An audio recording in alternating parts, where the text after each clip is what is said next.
और सबसे बूढ़े भी इनके तरफ बैठे हैं। जमहूरियत में potential ability and talent matter करता है, जो आपको इस तरफ मिलेगा। यही रीजन है कि हम में से इमरान खान का कोई भाई बहन भांजा भतीजा इस वक्त नहीं बैठा, लेकिन हमें जान से अजीज है और हमारे 100 इनके 200 पे बारी है।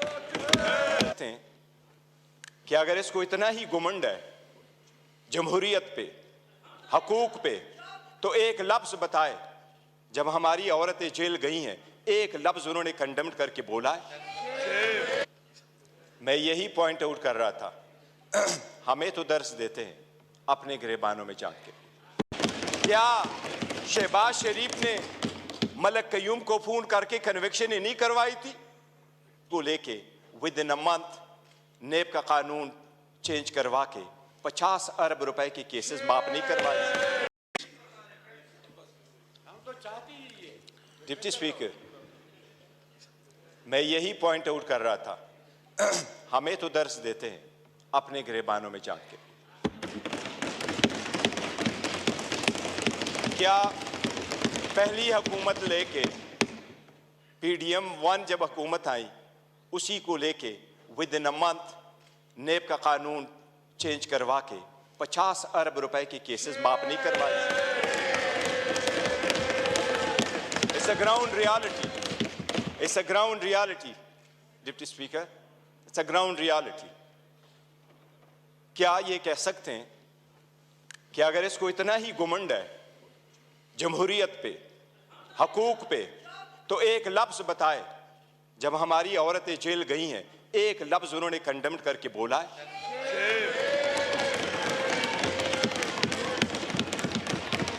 एक हमारे लोगों को जब इलेक्शन के प्रोसेस से गोया, ये जो पीछे लोग आप देख रहे हैं 91, ये 91 नहीं थे, ये 91 वही है।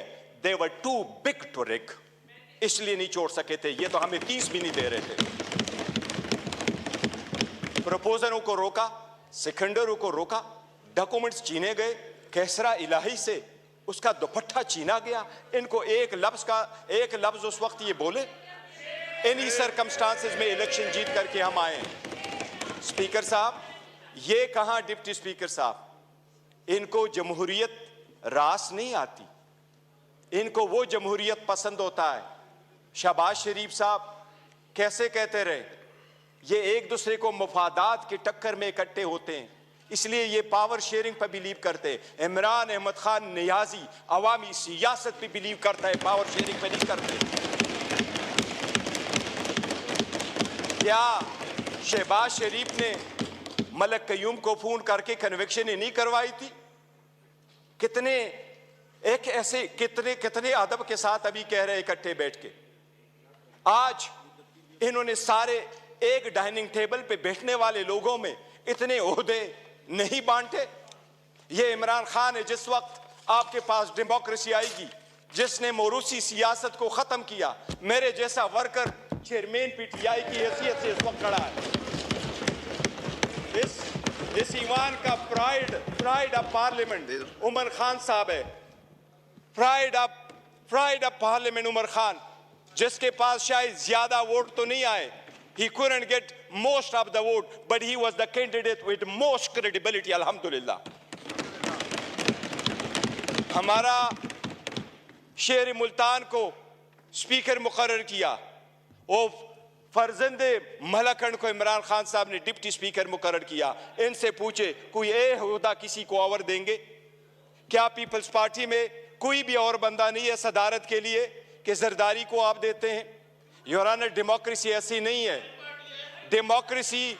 डेमोक्रेसी ऐसी नहीं है कि बकेन के दरख्त लगाए और आड़ू की पौधे का फिर आप तस्वर रखे कि आड़ू मिलेंगे। ये बकेन के दरख्त है, अवाम से इनके कोई उम्मीद नहीं है कि इनको आड़ू मिलेगा। योर ऑनर, हमें एहसास करना होगा ये जाती मुफादात में आते हैं। कितने फ्राइडली कह रहा है कि सबसे कम उम्र इनके तरफ है और सबसे बूढ़े भी इनके तरफ बैठे हैं। जमहूरियत में potential ability and talent matter करता है, जो आपको इस तरफ मिलेगा। यही यही रीजन है कि हम में से इमरान खान का कोई भाई बहन भांजा भतीजा इस वक्त नहीं बैठा, लेकिन हमें जान से अजीज है और हमारे 100 इनके 200 पे बारी है। यही वो डेमोक्रेसी थी मिस्टर डिप्टी स्पीकर, जो लोग हमारे साथ आजाद हुए वो हमसे आगे बढ़े, जो हमारे बाद आजाद हुए वो हमें पीछे छोड़ के गए। जब जब पाकिस्तान का नाम ले लो दुनिया के लोएस्ट क्रेडिबिलिटी में आता है। रूल ऑफ लॉ में हम सिर्फ अफगानिस्तान और म्यांमार से आगे, बाकी पूरी दुनिया से पीछे। हम गुर्बत में 37% गुर्बत से नीचे, नेशनल पॉवर्टी लाइन में 21% नीचे। हम कैसे आगे तरक्की करेंगे? बाकी गैस, पेट्रोल, बिजली तो दूर की बात, आपको पानी मुयस्सर नहीं है। ये इन लोगों की 4 दहाइयों की कसम रहा है जो आवाम को दिया है।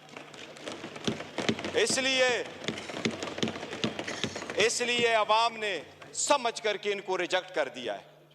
एमकेएमयू वाले वो साथ बैठे थे। मुझे हमेशा से 2 पार्टियां अदरवाइज पसंद हुआ करती थी। एक जमात इस्लामी जिसमें फिर भी जमहूरियत है, दूसरा एमकेएम जिसमें मुतवस्सित तबके के लोग शामिल होते थे। लेकिन इस मर्तबा वो भी टिकट लेने वालों के लाइन में लग गए और अपने वसूली की सौदाबाजी की।